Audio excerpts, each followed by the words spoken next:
people have seen John Carpenter's The Fog. That is what this house was inspired by the fog. In the movie The Fog, Antonio Bay is this town. It has a lighthouse, and it has somebody that mans the lighthouse to make sure the ships make it in on time. Well, the person manning the lighthouse finds out that there is a ship of lepers coming on in. Well, who wants lepers in their town? They shut the lighthouse off. The lepers sink to the bottom of the sea. 100 years later, those lepers come up from the sea in this horrible fog, and they're out for revenge against the inhabitants of Antonio Bay. Forgot about the gold. The gold? Yeah, they steal their gold. That's why they come back. They want their gold. Oh, they want their gold. Well, that's... You might be thinking about the remake. That's less important. Yeah. That's less important than the fact that they're lepers and they're out for blood. It's air conditioning, so come on, I'll tell you the rest of the story.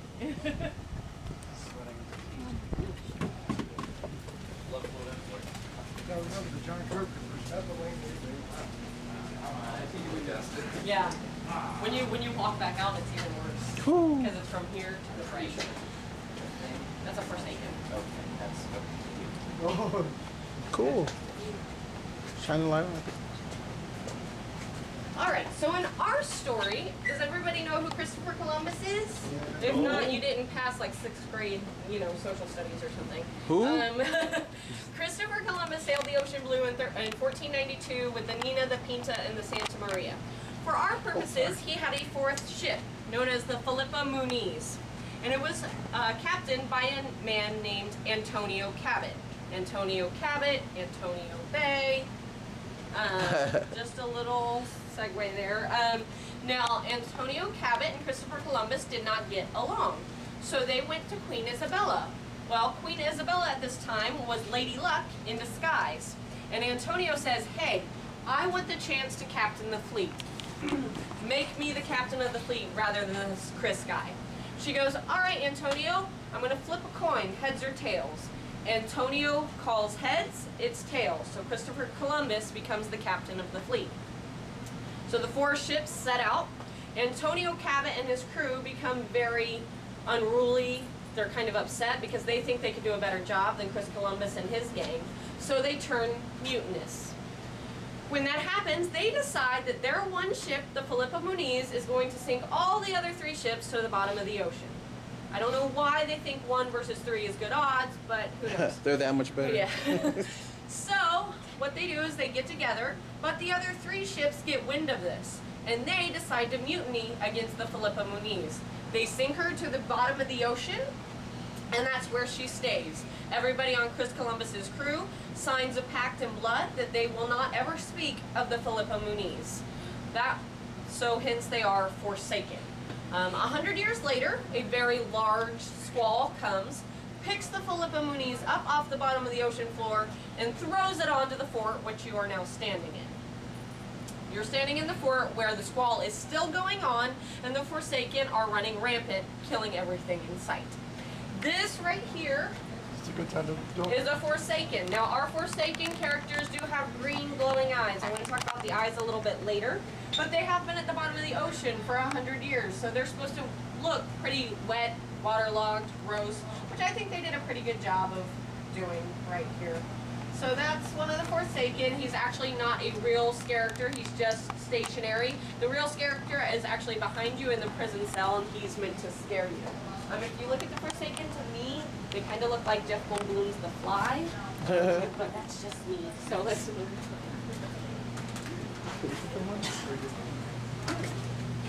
Shouldn't you be able to smell them coming up to you?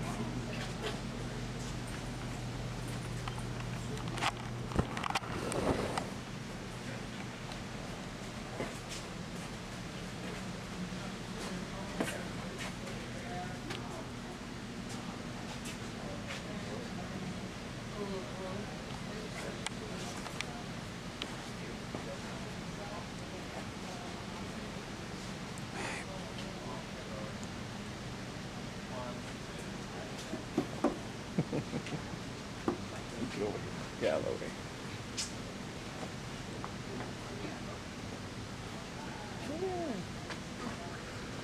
My back. Your back hurts. Yeah, these pictures are going to tie in well with all pictures of the animals. Just litter them through. People think a lion attacked that one. It's fine. No, I'm not. Here's the I one. didn't even see that guy. He got a hold of the knives and went to town. Okay, you are currently standing in the armory. This is the first time you will run into a Forsaken. He shows up over here, and there is an inhabitant over here who's fighting for his life. All of the barrels say Polvaka, which basically means gunpowder. So you are standing in an armory, even though there's no guns. All I see are swords. But whatever. I don't. Whatever. Oh, okay, there's a gun. The one gun is going to use all of the gunpowder in this room. But there's a trigger right here for an actor, as you can see where the blood splatter is.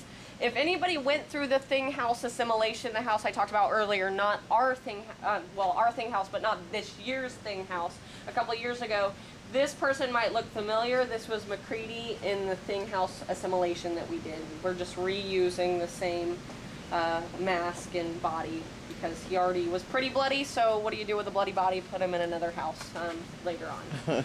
So follow me.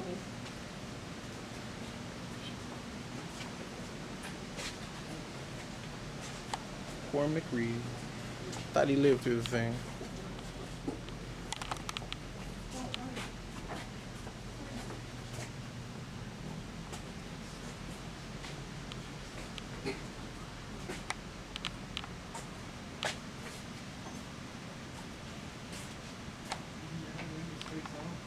We're not renting this as a bedroom.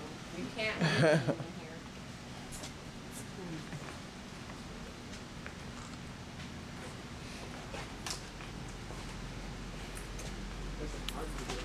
Look at some bread. Yeah. Yeah, right. Okay. You're currently standing in the commander's quarters. This is the commander. He's halved, not quartered, but he's here. He does have a water effect where it drips into this pan down here, and it's lit red, so it does look like he is bleeding. Now, I've told you that we like distraction here at Universal. We also try to find new ways to distract people. This huge wall that I am currently staring right at is one of those. Now, it adds to the effect of this being an actual Spanish fort, but it also is really good at distracting people from where the characters are going to come from. Because when you walk in that room from where Sean is over there, and you see this very large pillar, you assume somebody is going to come out from behind it. So you're focusing on this pillar, when the scare zones are over there and over there. Or the scare food doors, that's what I meant to say, not scare zones. But that's where the scares are coming from. So this is a new thing that Creative has done as a distraction, even though there is nothing attached to it. There's no effect, there's no character, but we have found that the little women coming through here, it's mostly women, no offense men, but most of the women coming through here who are screaming their heads off, focus on one of the distractions. Whatever it is, they focus on it. So this is what they're focusing on while the characters jump out from around them. This room also has a lot of props in it. We buy a lot of our props new. We have a team that goes to antique markets and flea markets and all of that kind of stuff to buy new props. But we do recycle them here and there when we can. A good example is actually right behind this gentleman in the blue on the wall. There is a woodcut of a conquistador. If you went through the Wolfman house we had a couple years ago, that was actually in the tavern. Something new that's here though is these little black things, and you guys can see them as you walk around. These little black things on this chest. If you go to Home Goods, you can get them. I think they're on sale right now for like $12.99. So you too can have a very old Spanish fort style chest in your home from Home Goods.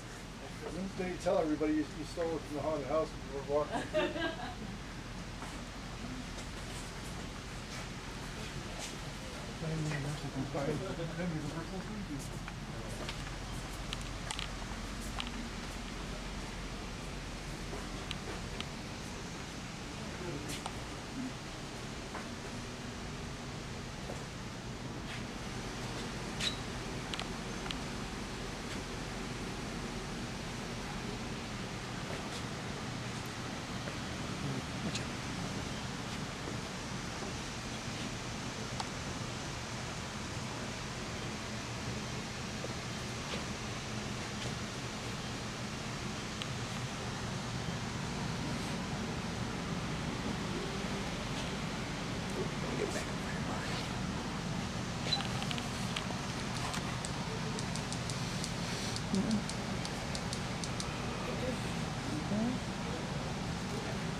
All right, if you have seen the original 1980s version of the fog, this, when this house is up and running, might look like a scene directly out of that film.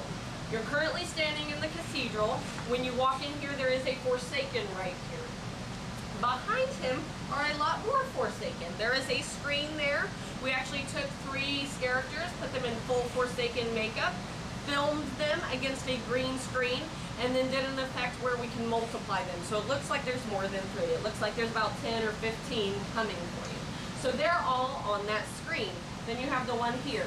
If you've seen the fog, the climactic scene in that film, the head leper who's coming back for his revenge, he is actually named Blake in the movie. They gave him a name. He's played by Rob Bottin, who is a makeup artist. He actually did the makeup for the original The Thing. He's walking here and he has red eyes. Our characters have green eyes.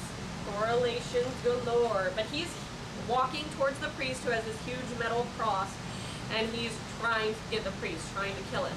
Well, that scene looks just like this scene when that house is operational. Last year, if you came through and you went through the Hallowed Past house, this is where the Fritanic room was.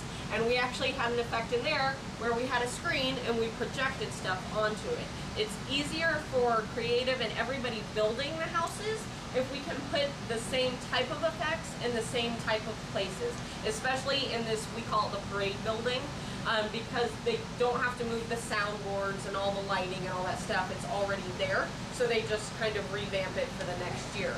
Now, somebody asked me how long it takes to make a house. I've been told lately it can take up to only 27 days. That does not include the creative process. That's just the building to what you see now. The construction workers get 1 week to come in here and build all of the sets. That's not the finish. That's not to make this look like concrete. That's just wood sets. Then the finishing team gets 10 days to come in here and add the concrete look, add all the pews, add all that kind of stuff.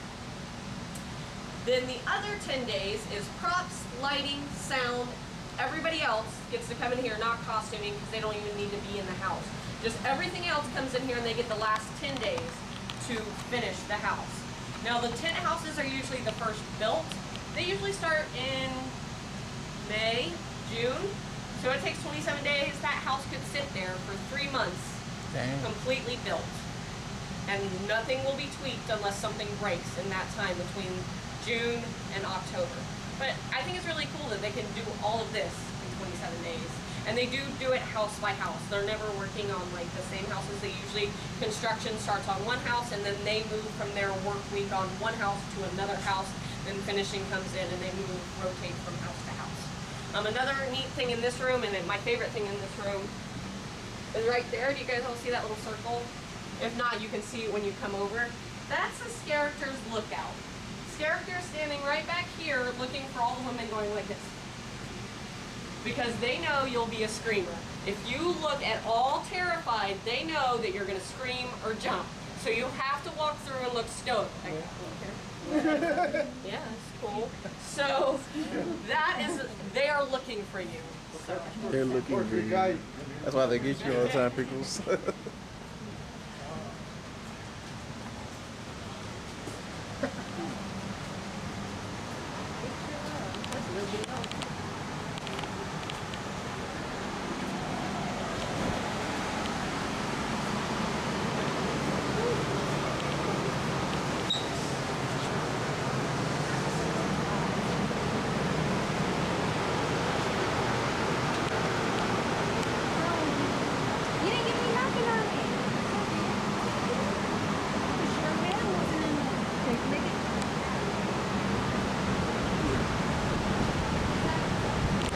Wicked, huh?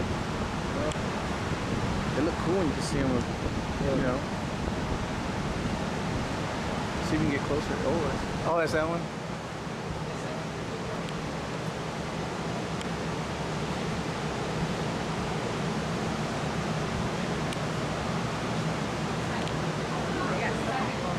Yeah. Oh yeah, that's the one we came to, right? Right here? Yep.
break.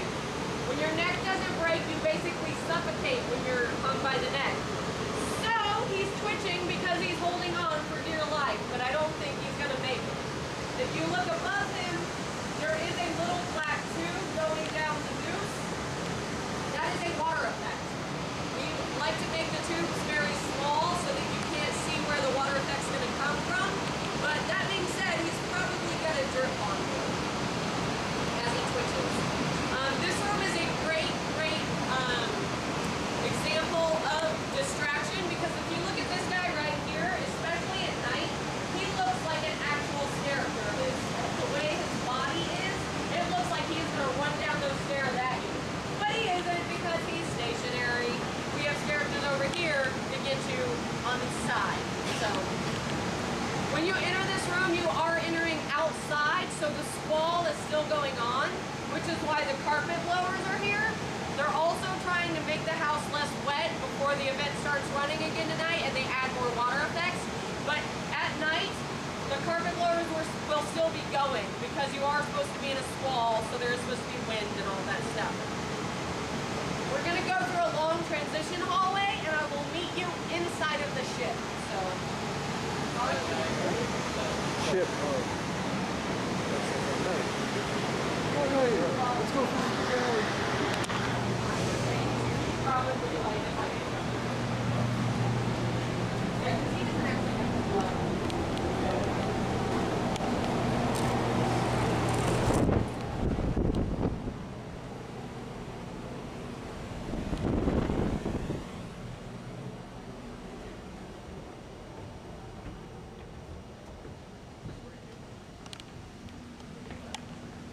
Whoa.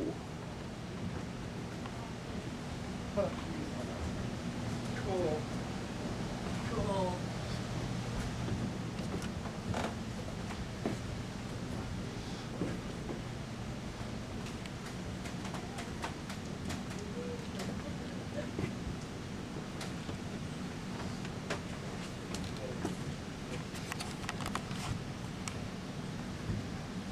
All right. What you guys are, or were, or still are standing on is something that Art and Design has wanted to do for a while. They've wanted to do a raised or crooked flooring, but they needed a reason to do it. You can't just add crooked flooring because you feel like it. They also had to find a way to make it ADA compatible. For all of Universal, we like all of the houses to be ADA compliant, which means you can bring a regular standard wheelchair through here. Not an ECV, not one of those double wide ones, just the regular wheelchair. How we accomplish that is all the drunk people go up here and they get to hold on to this rope, which is enforced, but all the people in the wheelchairs get to come down where I am. The funny part about that is there are characters down here. So the people in the wheelchairs basically get to wave hi as they go by, which I think is fun. Like, hey, doing a good job. Keep it up. Good work. This is, of course, the ship because, like I said, it was thrown against the Spanish fort. As you make your way down this way more to where I am, you'll see these hammock-type things. During Christopher Columbus's days, he would only make you work 4 hours on the ship. So you had 4 hours of working, 20 hours off. However, there were horses, there were chickens, there were supplies. There was a whole bunch of stuff on those ships. So finding places to sleep was not the easiest thing to do. So they would make hammocks. The fun part about that is, if you've ever been on a ship, they kind of rock. So if you're on a hammock, you're going to be rocking while you sleep. I guess it gives a new meaning to the term rock yourself to sleep. But take your pictures and we'll move on into the finale scene. Any pictures? Took one with a cannon. Oh. See? Like this, I'll take a picture of this. I'm going to get on the lunch. I'm going to break my neck. I'm going to pretend over here like that guy. Oh, this the one you're talking about, the rope? No, I'll be like a little cockroach on the back. Yeah. this ain't even the one. There it is.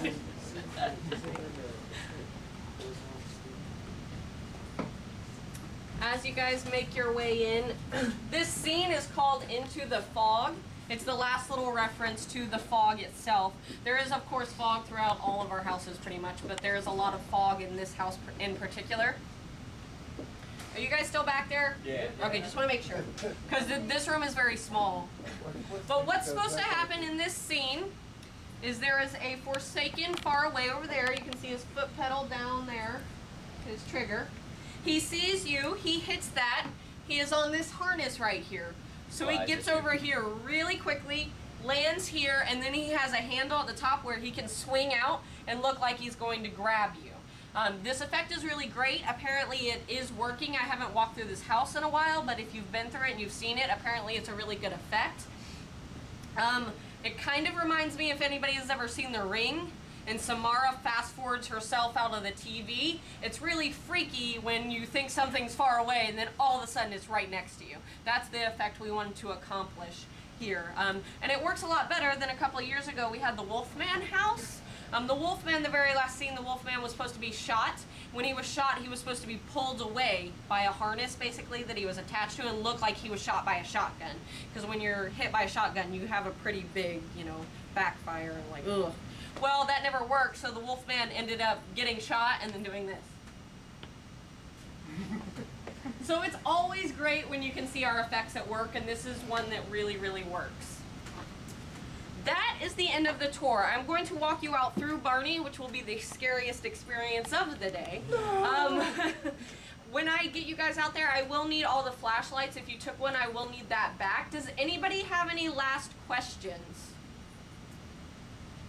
No? Okay, wonderful. Well, thank you guys very much for coming. I hope you enjoy the event whenever you decide to come. If you decide to come again, if you've already come, please come back. The houses get better and better the more times you walk through them because you have more chances to see the effects in action.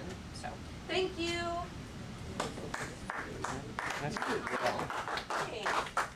Slow clap? I thought you were going to do a slow clap. I was trying to, but no one followed. So.